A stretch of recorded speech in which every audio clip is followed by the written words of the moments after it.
Hi guys, welcome back to my channel. In today's video I'm going to be showing you how to make egusi soup using the frying method. You can as well use this procedure I'm about to show you to prepare egusi soup for a party. So if you're interested, keep watching. So here I've got 3 cups of egusi seeds, and I've got some goat meat. I've cleaned and washed the goat meat. You can use any meat of your choice. It doesn't have to be goat meat. Here I've got 4 smoked catfish. You can use stockfish if that's what you want. And here we have 3 fresh tomatoes, 2 scotch bonnet pepper, 1 bell pepper and 2 onions. Here I've got 3 tablespoons of crayfish. And here I've got 1 tablespoon of uziza seeds. This adds a very nice taste to the egusi. If you have it, add it. I've got some seasoning cubes and some meat seasoning, some salt, palm oil, and I will be using onugbu for my vegetable. If you want, you can use spinach, but for a party egusi soup you need onugbu, that's bitter leaf. So we are going to add the washed meat into a pot and add 1 sliced onion. I sliced 1 onion out of the 2 I showed you earlier. Now I'm adding the meat seasoning.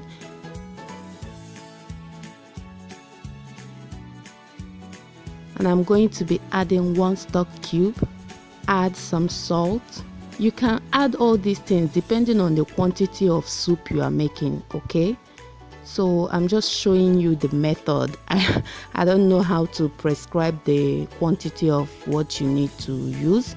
So we are going to add some water almost to the level of the meat. Cover it and let the meat cook until it is well cooked. And while the meat is cooking, we are going to go ahead and blend the egusi seeds just like so.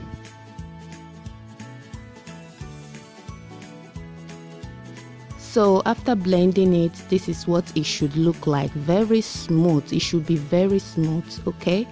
Now we are going to use the same blender to blend the crayfish and the uziza seeds. Make sure you blend it till it is smooth as well.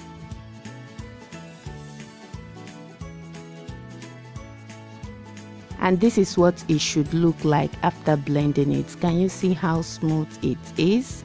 Alright, so this is the fish. I'm going to add some hot water over the fish. Just pour some hot water over the fish and let it sit there. We are coming back for it, okay? So now I'm going to blend my peppers, onion and tomatoes. I'm just cutting it into smaller pieces. That way it will be easier for my blender.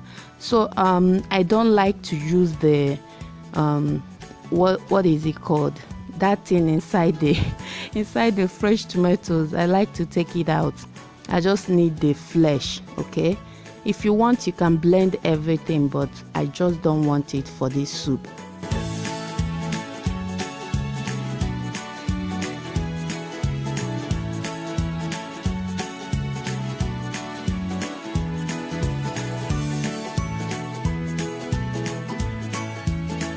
So I'm going to slice this half of the onion into thin pieces like so. And here is our peppers, onion and tomatoes. We are going to blend that and set that aside, but make sure you don't add water to it. Now this is the blended egusi.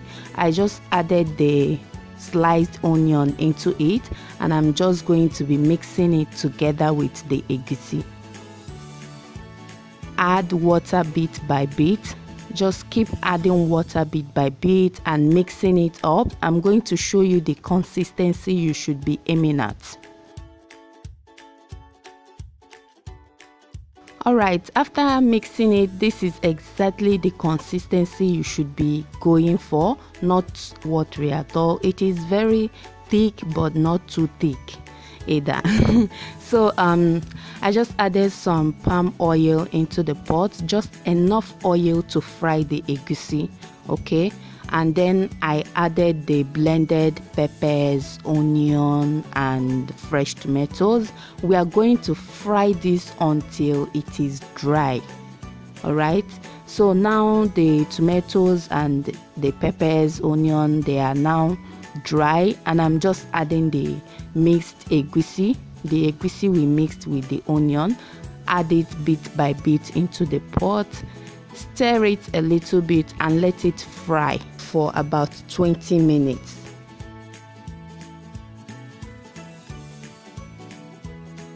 So while that is frying, we are going to clean our fish. While you are on this, please don't forget the pot on fire. Make sure you keep stirring the egusi. Keep an eye on it. If not, it will burn, because egusi burns so easily and very fast. So make sure you keep an eye on it. So you are going to clean the fish just the way I'm doing it here. Take out the bones and all the intestines and all the unwanted particles inside the fish. Just make sure your fish is very clean and boneless.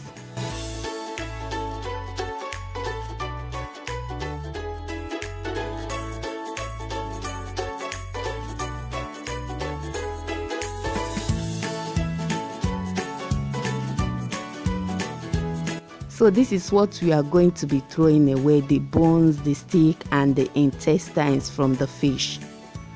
Alright, back to the pot. I'm still stirring and frying.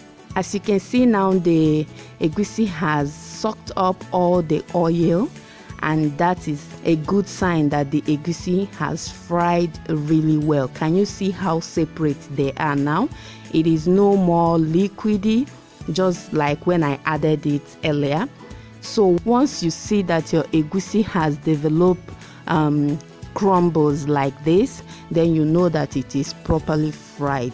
So after frying the egusi, I added the meat along with the stock. Now I'm going to add the onugbu. If you are using spinach, do not add it at this point. I'm adding the onugbu because I want it to cook. I'm using dried onugbu. I soaked it in water for some hours and washed it properly.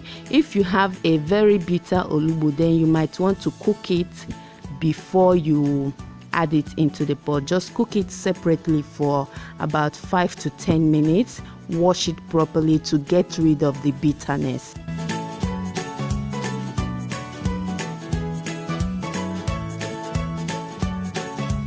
So after adding the onugbu, I added the dry fish.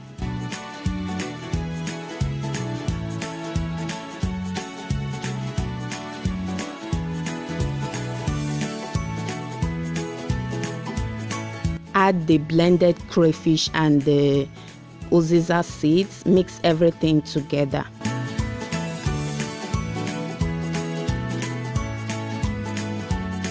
Now taste before you add your seasoning. Like I always say, you have to taste your food before you add more seasoning. Why I tasted it is because I used some seasoning while I was cooking the meat, so I need to be very sure before I add more. Okay, so I later added extra 2 Knorr cubes and some salt. Now I'm just adding water bit by bit. I don't want the soup to be watery, and you can add water depending on how you want the consistency of the soup to be. If you want it to be very light, you can add more water.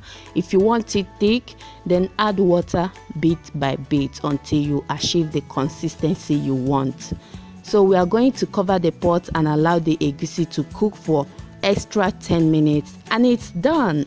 So guys, that is how to make egusi soup using the frying method. Like I said before, you can use this method if you want to prepare egusi soup for a party.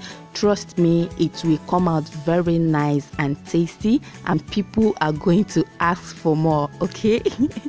Thank you so much for joining me today. I will see you guys in my next video. Bye guys.